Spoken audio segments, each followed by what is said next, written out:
Before we adjourn, ladies and gentlemen, the Chair would like to state for the record that we are compelled to call the session to order today. After the Senate adjourned on May 26, 2026, session was scheduled to resume on Monday, June 1, 2026, and on Tuesday, June 2, 2026. But the former Senate President failed to appear in both instances. Further, Article 6, Section 16(5) of the Constitution provides that neither House shall, during sessions of Congress, adjourn for more than 3 days without the consent of the other House. The Senate has been adjourned and unable to resume session for the past 2 days, placing us on the brink of constitutional violation had we not convened today. Thus, in the absence of a duly consulted postponement and the continued absence of the former Senate President pro tempore, and members of the majority, we are compelled to call the session to order. The quorum of 12 is based on majority of 22 senators, over whom jurisdiction can be obtained by the Senate.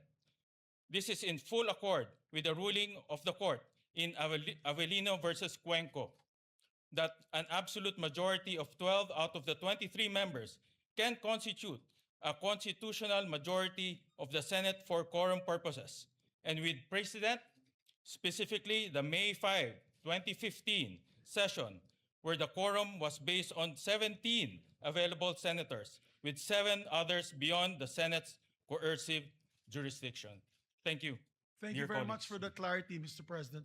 Mr. President, let the record reflect that the Chair, as Senate President pro tempore, shall serve as acting President pursuant to Rule 5.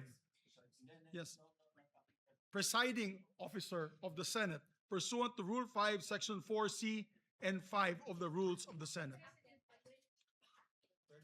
Yes. Pursuant to our rules, the wording is actually acting President, Mr. President, on our rules. Just for the record, Mr. President. Is there any objection?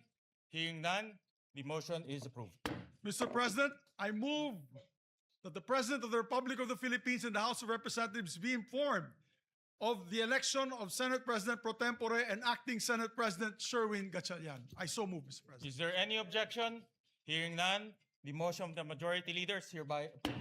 Mr. President, I move that the first regular session of the 20th Congress of the Philippines on the part of the Senate be adjourned sine die. Is there any objection? The Chair hears none. The motion is approved.